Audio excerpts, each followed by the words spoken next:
Well, hey, welcome back to Breaking Kayfabe. It's your boy Saucy, and today I'm here with the handler of Datura. He goes by the name Matt. Matt, how we doing tonight? I am alive. How are you doing? Oh, yeah, also alive, so thriving, I guess you could say. Good. And I see that you're thriving as well. Are you currently holding two championships at the same time? I am. First time ever. Yeah, what do you do with so many belts, right? I mean, you I, have to. Do you have an it's outfit for hard each being one, or? this. Yeah, I do. I got them on separate mantles. It's hard being this famous. Obviously, I'm kidding.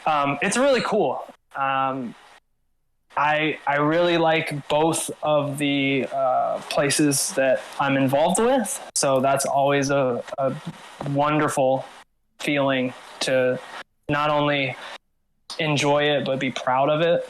Supreme, I've been in for years now. This is the first time I'm a second-time champion there, and then I just won the Cole Classic Championship, which was also really cool. Unexpected, but very, very cool. Your comment on winning those championships were that those companies have some really bizarre stipulations if the tourist Yes. the champion. You want to Yes. talk a little bit about that? What is it that brought you to those promotions? All right. So in Supreme, I actually, well, I didn't start, but the way I got to Supreme was through Majestic Wrestling, which was run by Adam Alico. And I was the last world champion there before it shut down. And this was way, way back in like 2015, ish. So I made the jump because like Supreme was Majestic's sister company. And I've been there ever since. It is a fun place.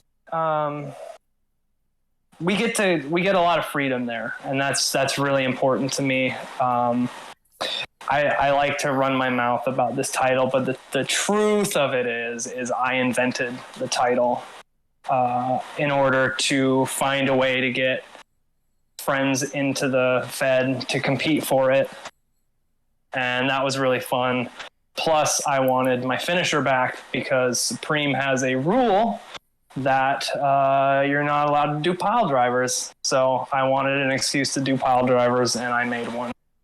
That's a bizarre rule for for an EFED. Yeah, well, it's kind of like selling the danger of the pile driver, and I like it.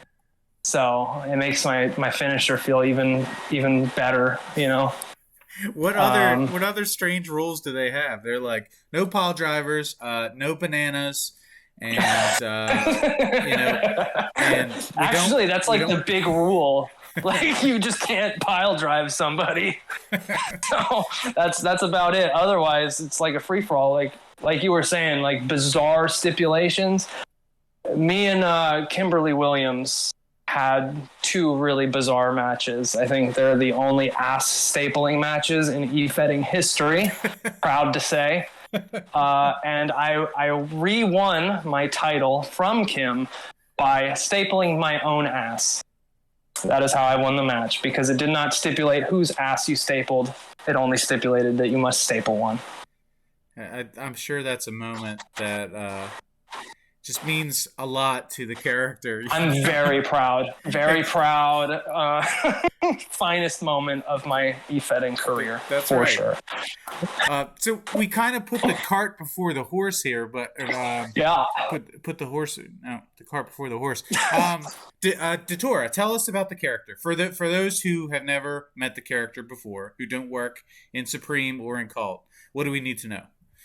So, I guess the most important thing is that she kind of has this moniker of being like a spooky mom. She supports everybody, but she's spooky, and that's kind of the gimmick. As far as like how the character operates, she is a highly depressed, highly anxious individual who has gone through her career with a chip on her shoulder. has a lot of confidence issues, thinks that she's the weak point of any team, and has struggled a lot, especially in Supreme, because of that attitude. Interesting. So define spooky. Really cryptic promos, lots of like poetic elements to the character.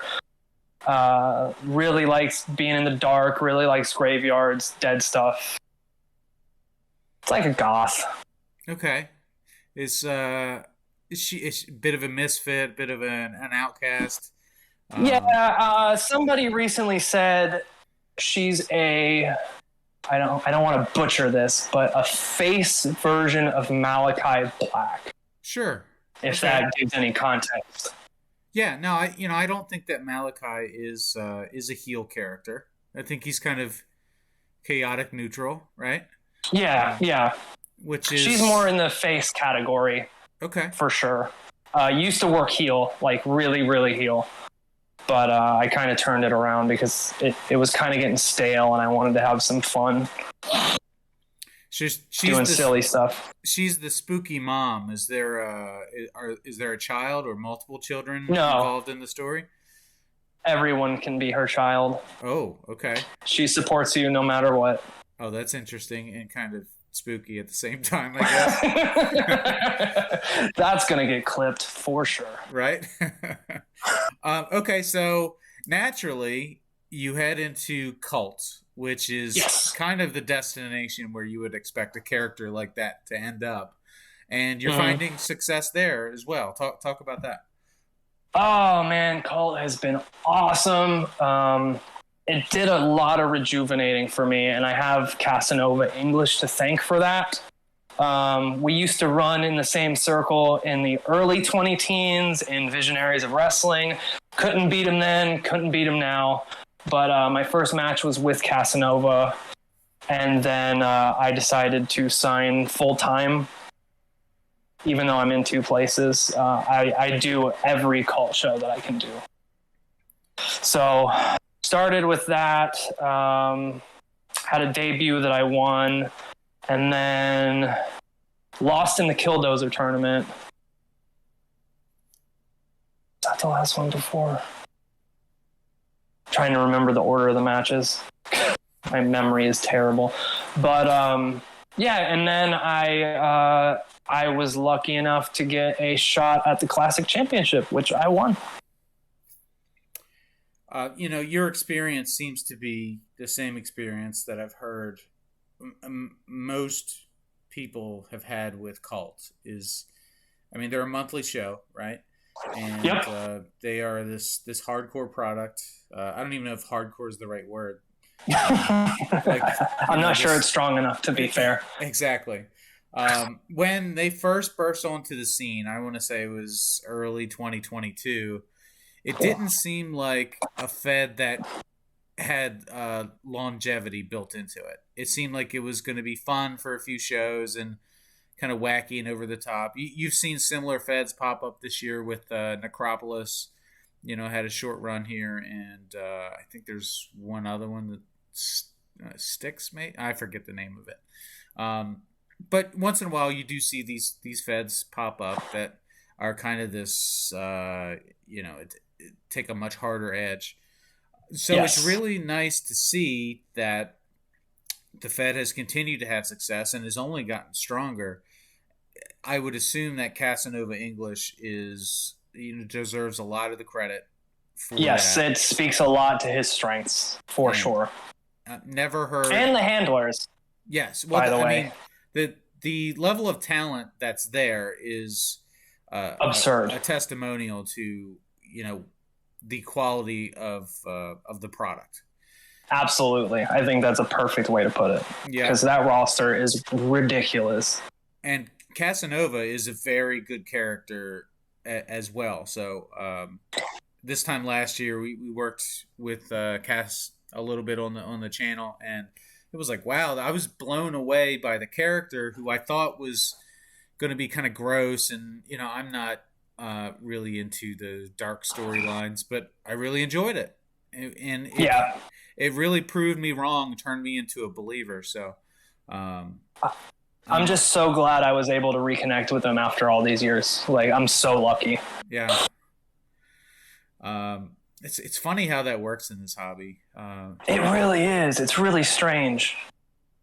So many people who I've spoken to on this show have talked about how they've been doing this for 20 years, right?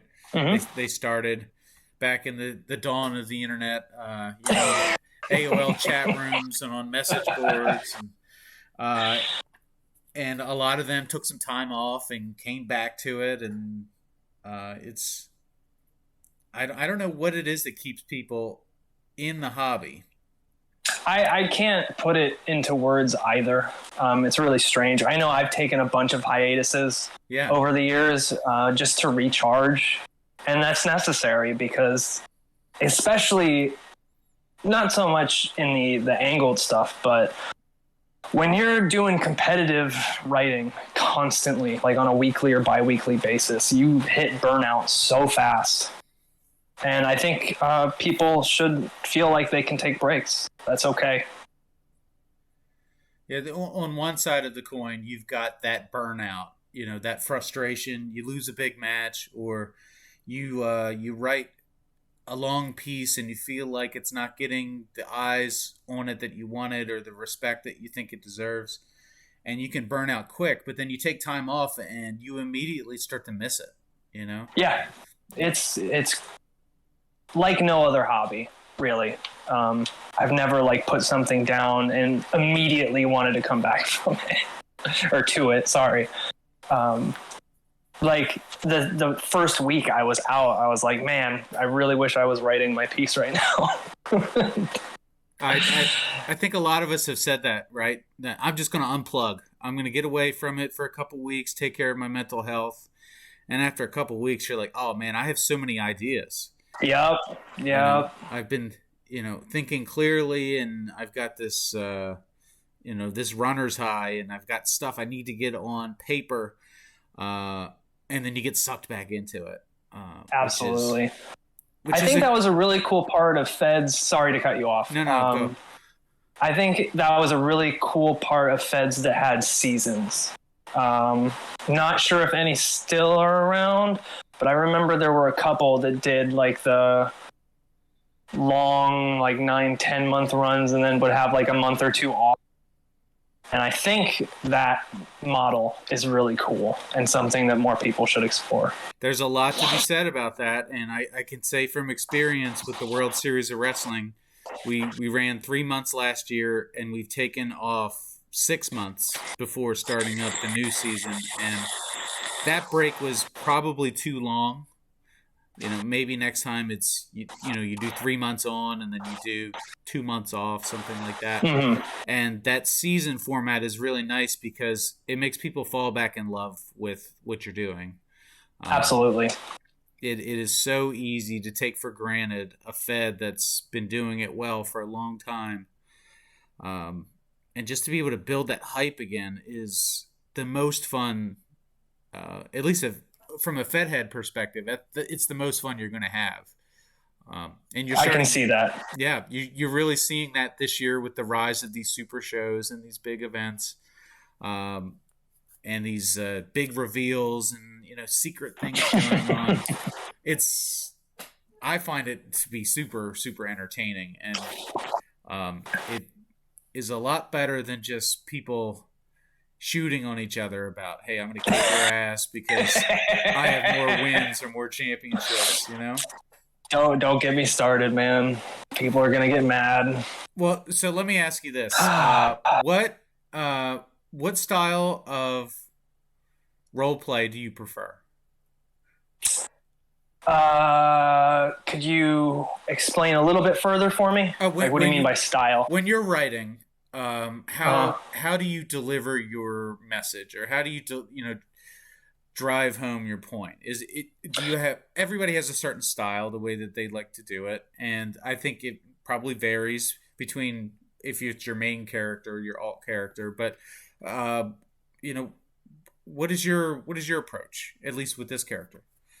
So I've never believed in separating character development from promo work. I think that they're inextricably linked.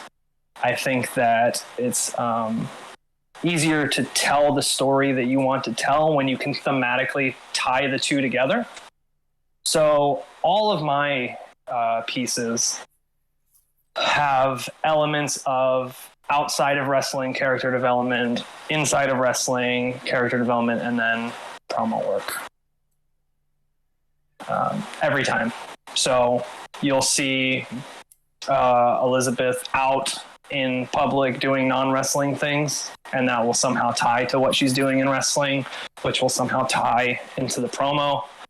I don't like splitting that stuff up. I just feel like you can get more invested in the character that way. You're probably right about that.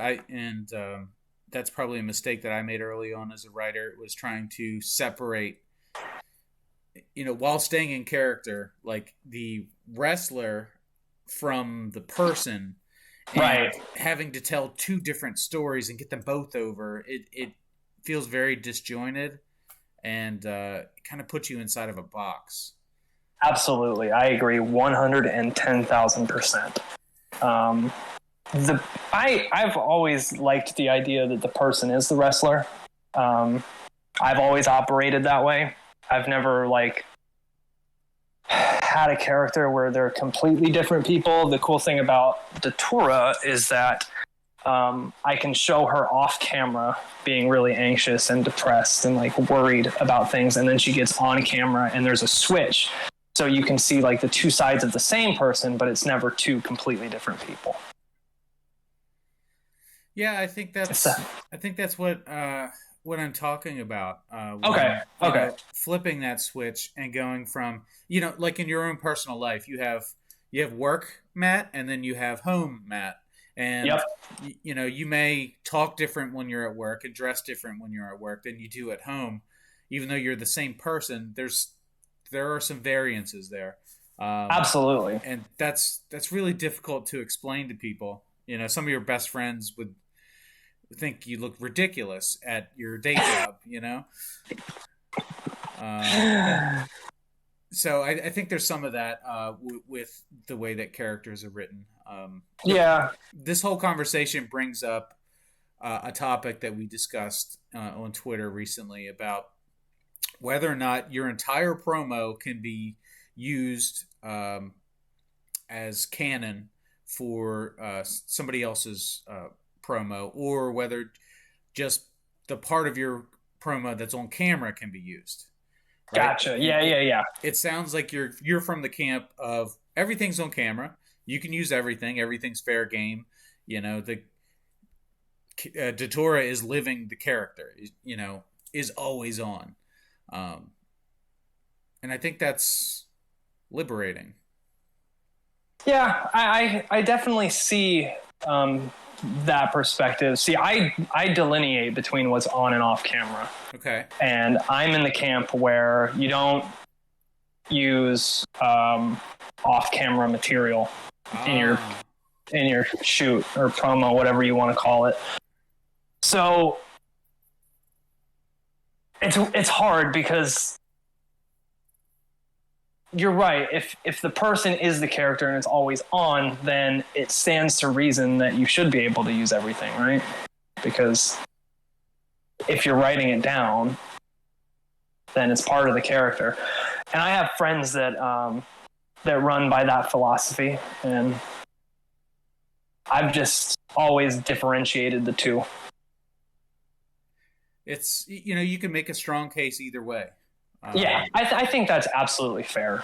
So I guess it's one of those things that's important when you join a Fed to really understand how the Fed heads are looking at it. Because if you are playing under these rules where you go, no, you don't have, the reader has knowledge of Datura's secret life, but her opponent wouldn't have this knowledge.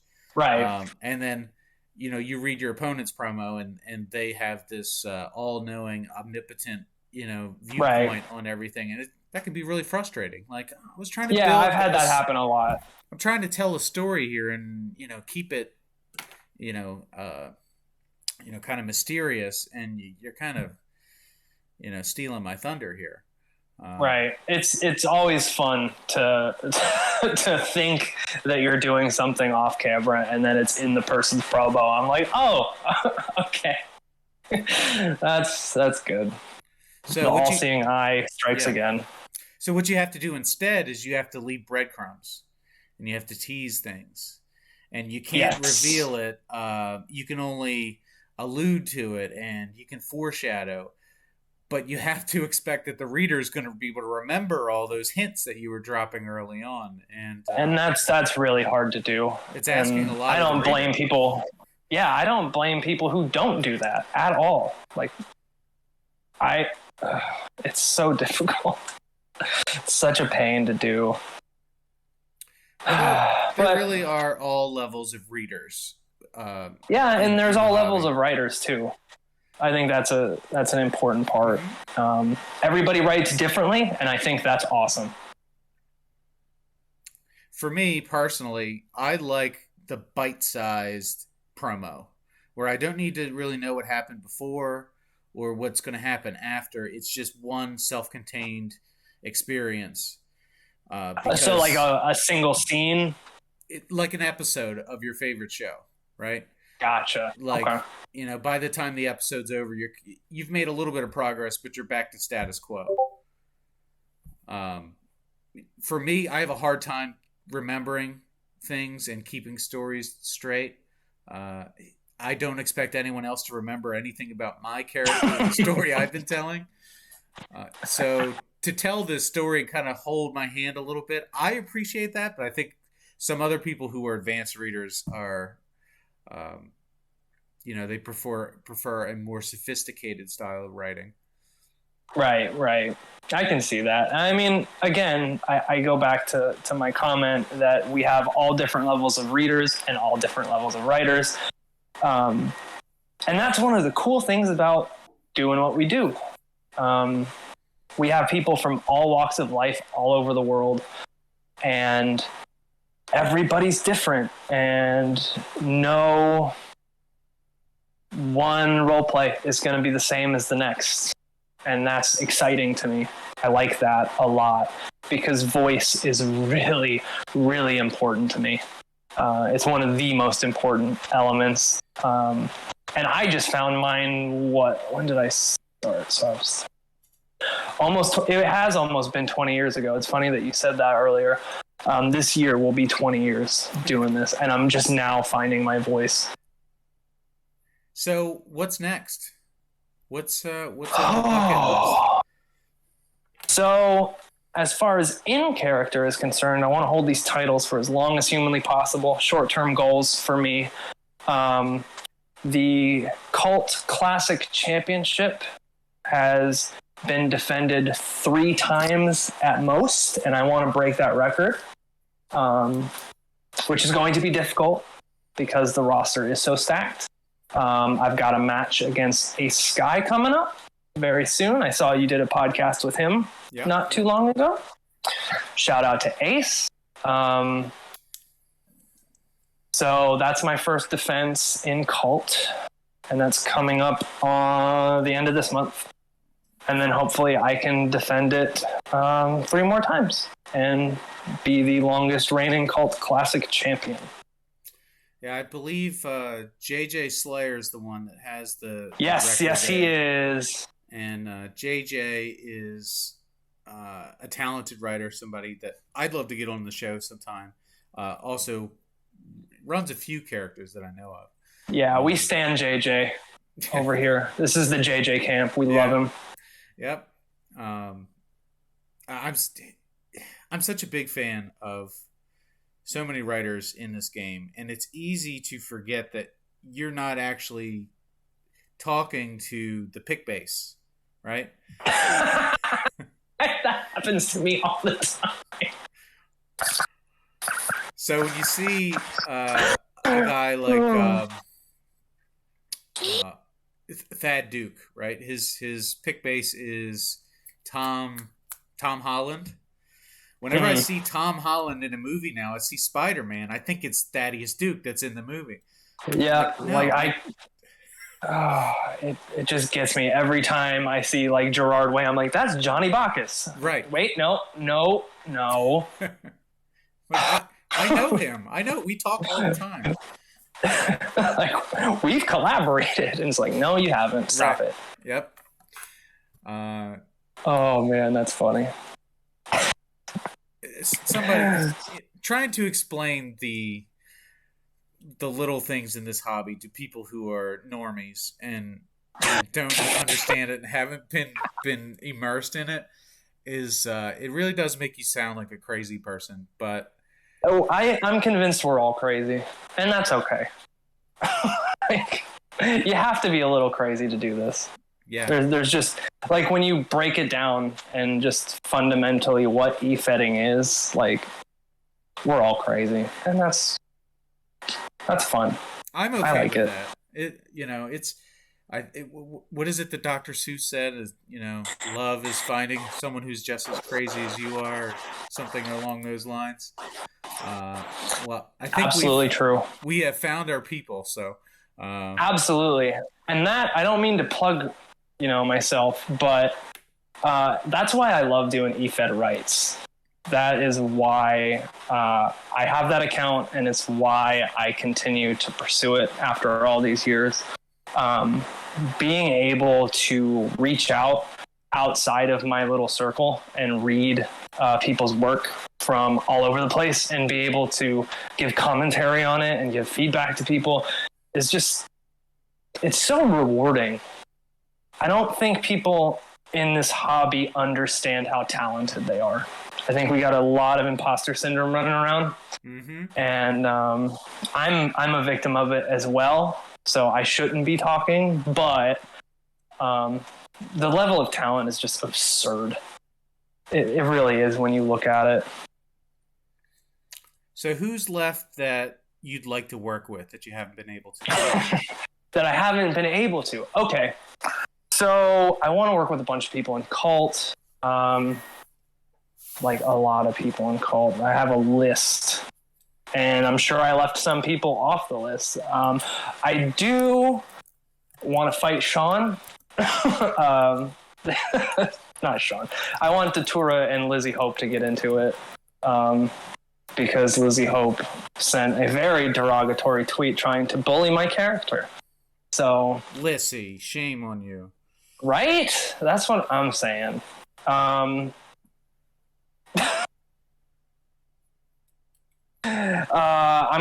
have worked with him already, but I'm gonna continue to work with JJ Slayer. I've worked and hope to continue working with Johnny Bacchus, Max Damon, Alice Gemini, Serenity Holmes. Like, these people are incredibly talented human beings who have incredibly interesting characters, and I want to work with all of them. I want to work with as many people as I can. Collaborative writing is one of the funnest things for me to do. Yes, I like writing my own stuff in my little bubble of solitude and loneliness, but at the end of the day, what we're doing is like it's a collaborative type of writing. Just in and of itself, we have to respond to each other. We have to respond to the events that are happening around us in the Fed that we're in. So the logical next step would be to write with other people, to do multi-person role plays, and that is just so much fun.